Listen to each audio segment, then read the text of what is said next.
కేజ్రీవాల్ చేస్తున్న సంచలన ప్రకటన 2 రోజుల్లో సీఎం పదవికి రాజీనామా చేసేస్తాను, నిర్దోషిగా నిరూపించేంత వరకు కూడా పదవిలో ఉండను, నేను అగ్ని పరీక్షకు సిద్ధంగా ఉన్నా. అంటే దీన్ని బీజేపీ వారు ఏమంటున్నారు, కాంగ్రెస్ వాళ్ళు, ఈవెన్ ఆల్ ఇండియా లెవెల్లో కాంగ్రెస్ ఆమ్ ఆద్మీ పార్టీ మిత్రపక్షాలు, కానీ ఢిల్లీలో మాత్రం ప్రత్యర్థులే. సో ప్రత్యర్థుల వాదన ఏంటంటే, ఒకటి కన్ఫెషన్ ఆఫ్ క్రైమ్, బీజేపీ వాళ్ళు చేస్తున్న మొదటి వాదన. అంటే రాజీనామా చేస్తానని చెప్పడం ద్వారా కేజ్రీవాల్ తన నేరాన్ని అంగీకరించాడు అని.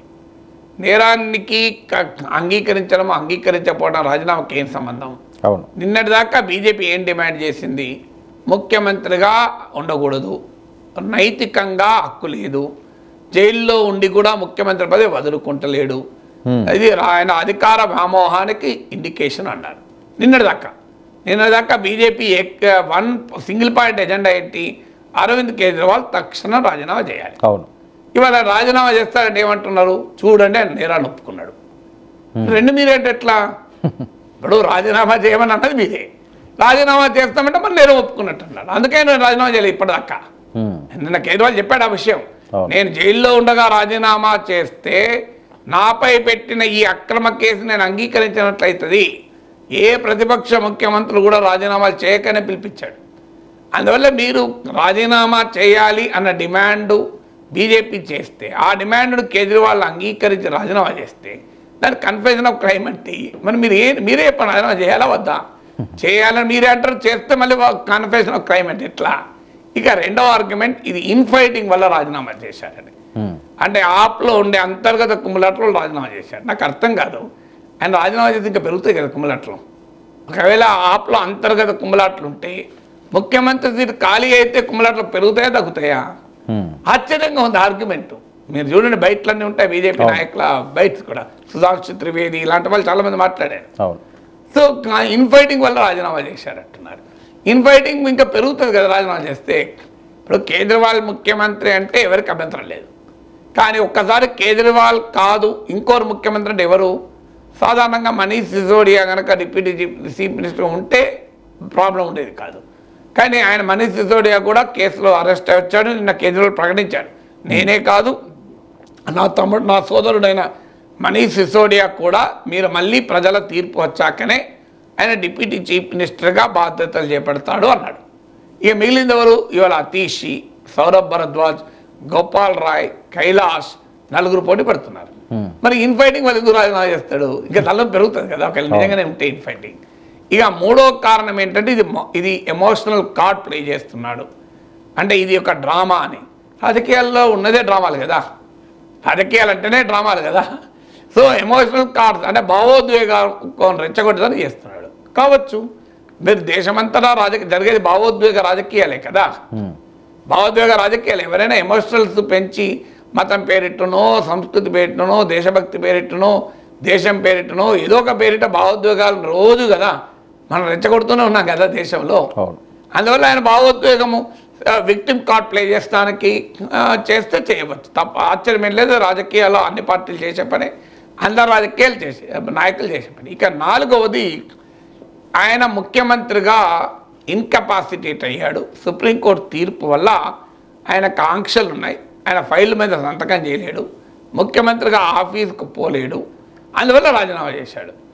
నిజమే, ఆయన సుప్రీంకోర్టు అనేక ఆంక్షలు పెట్టింది. అఫ్కోర్స్ దానిపైన అభిషేక్ సింఘ్వి లాంటి వాళ్ళ వాదన ఏంటంటే 25% సీఎం ఉండడు, 50% సీఎం ఉండడు, సీఎం డిస్కౌంట్ ఉండదు. సీఎంలో ఒక్క ఢిల్లీ లిక్కర్ పాలసీకి సంబంధించిన ఫైళ్ళు మినహా మిగతా ఫైల్ ఏవైనా సంతకం పెట్టవచ్చు అని ప్రముఖ లాయర్ అభిషేక్ సింఘ్వి వాదన. సో నేను ఆ జోలికి కూడా వెళ్ళడం లేదు, కండిషన్స్ ఏంటి అని. అంతకుముందు జైల్లో ఉన్నప్పుడు ఏ అవకాశం లేకుండే కదా, అనేది ఇప్పుడు బయట ఉన్నాడు. జైల్లో ఉన్నప్పుడే రిజైన్ చేయనాడు, బయటకు వచ్చాక ఆంక్షలు ఉన్నాయని రిజైన్ చేస్తాడా? నాకు అర్థం కాని లాజిక్ ఏంటంటే, సో జైల్లో ఉన్నప్పుడైతే అసలు సచివాలయం పోయి సెక్రటరీ పోయే అవకాశం లేదు, ఫైల్ చూసే అవకాశం లేదు కదా, లెటర్ కూడా పంపలేడు కదా లోపలికి వెళ్ళి. అలాంటప్పుడు జైల్లోనే ఉండి ముఖ్యమంత్రిగా కొనసాగిన వ్యక్తి బయటకు వచ్చాక ఆంక్షలు ఉన్నాయని రాజీనామా చేస్తాడా? స్కోపే లేదు కదా కారణం రీత్యా. ఇక ఐదవది, ఆయన మీద రాజీనామా చేసిందంటే కేజ్రీవాల్ మరి దేని కొరకు రాజీనామా చేశాడు? ఇది ఒక ఎన్నికల ఎత్తుగడగా చేస్తున్నాడు. చేసుకోవచ్చు, కాదని అన్నాడు. డెఫినెట్గా ఎన్నికల ఎత్తుగడలే.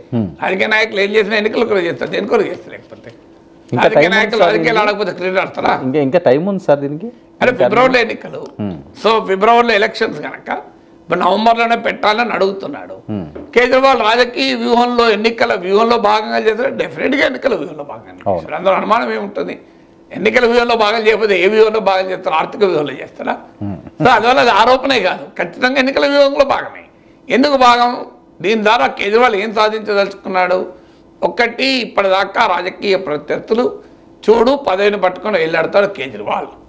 జైల్లో ఉన్నా రాజీనామా చేయడు, ఆయన ఆరోపణలు వచ్చినా చేయడు అన్నదాన్ని కొట్టిపడేశాడు. చూడండి, 5 నెలల ముందు రాజీనామా చేసి పడేశాడు. సో ఆయన ముఖ్యమంత్రి పదవి కొరకు పట్టుకొని వేలాడాడు అనేది ఎస్టాబ్లిష్ చేశారు. 2, కోర్టులో ఇదేం తేలదు, ఎందుకంటే సుప్రీంకోర్టు అన్నది ఇంకా ట్రయలే మొదలుపెట్టలే. 2 ఏళ్ళైనా ట్రయల్ మొదలు పెట్టించడానికి కూడా ఈడీ సిబిఐ సిద్ధంగా లేవు. ఇప్పుడు కేసు విచారణకు సిద్ధంగా లేరు వాళ్ళు. ఎందుకు సిద్ధంగా లేరంటే మెటీరియల్ లేదు. ఓకే, ఇప్పుడు మనీ ట్రయల్ ఉండాలి కదా, డబ్బు కేజ్రీవాల్ అకౌంట్ పడ్డట్టు. సో బట్ ఏదున్నా ఈ ట్రయల్ ఇవాళ తీరదు. ఎన్నేళ్ళు వెళ్తుంది ఎవరికి తెలియదు, 5 ఏళ్ళు అవుతుందా 10 ఏళ్ళు అవుతుందా? మరి ఆయన నిర్దోషి అని కోర్టు ఇంత త్వరగా తేల్చదు.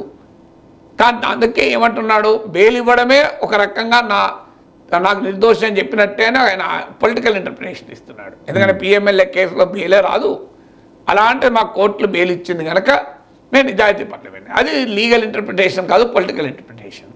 బట్ ఏదైనా ప్రజా తీర్పులో ప్రజా కోర్టులో తేల్చుకుంటా అనడం ద్వారా న్యాయస్థానంలో ఈ కేసు ఏది ఉన్నా దాని రాజకీయ ప్రభావం లేకుండా ఉండేలా చూసుకుంటున్నాడు. ద పొలిటికల్ ఇంపాక్ట్ లేకుండా ఉండేది నేను ప్రజా తీర్పుకు వెళ్తున్నాను. అది కూడా దానికి అగ్ని పరీక్ష అని పేరు పెట్టాడు. అంటే మోడీ భారతీయ జనతా పార్టీకి నచ్చే భాష. అందువల్ల ఆయన తెలివిగా సీతమ్మ తల్లి అగ్ని పరీక్షను అనే పదం వాడాడు. సో ఎందుకంటే అది భారతీయుల సెంటిమెంట్ కదా అగ్ని పరీక్ష అంటే. సో అందువల్ల పరమ పవిత్రమైన అగ్ని పరీక్షతో కంపేర్ చేశాడు. సో నేను అగ్ని పరీక్ష ఉంటాను అన్నాడు. 4వది, కేజ్రీవాల్కి ఇప్పుడు హర్యానా ఎన్నికలు ఉన్నాయి, అక్కడ కూడా ఆప్ పోటీ చేస్తుంది. రేపు ఢిల్లీ ఎన్నికలు ఉన్నాయి. ఇప్పటిదాకా జైల్లో ఉన్నాడు కొన్ని రోజులు. మనీష్ సిసోడియా అయితే 18 నెలలు జైల్లో ఉన్నాడు. ఆమ్ ఆద్మీ పార్టీకి ప్రచారానికి సమయం కావాలి. ఇప్పుడు ముఖ్యమంత్రి సీట్లో కూర్చొని హర్యానా ఎన్నికల ప్రచారంలోకి వెళ్తే ప్రజల నుంచి వ్యతిరేకత వస్తుంది. నిన్నటిదాకా జైల్లో ఉన్నావు, ఇప్పుడు హర్యానా పోతావా, అసలు పాలించవా అని. సో అందువల్ల ఆయనకి ఇప్పుడు రాజీనామా చేయడం ద్వారా ఒక వెసులుబాటు దొరుకుతుంది ఇంటింటికి పోయటానికి, వాడకు పోయటానికి. ఆల్రెడీ ప్రకటించాను, వాడకు వెళ్తాం, ఇంటింటికి వెళ్తామని. ఒక మ్యాసివ్ క్యాంపెయిన్ మొదలు పెట్టడానికి అవకాశం వచ్చింది. ఇప్పుడు కేజ్రీవాల్ ఒకవైపు, మనీష్ సిసోడియా ఒకవైపు, రోజు జనంతోనే తిరుగుతారు ఇక. అందువల్ల ఇక 5వది, ఇదొక అవినీతి పార్టీ. ఆమ్ ఆద్మీ పార్టీ అవినీతికి వ్యతిరేక ఉద్యమంతో మొదలై అవినీతిలో కూరుకుపోయిందని ఇమేజ్ ఉంది.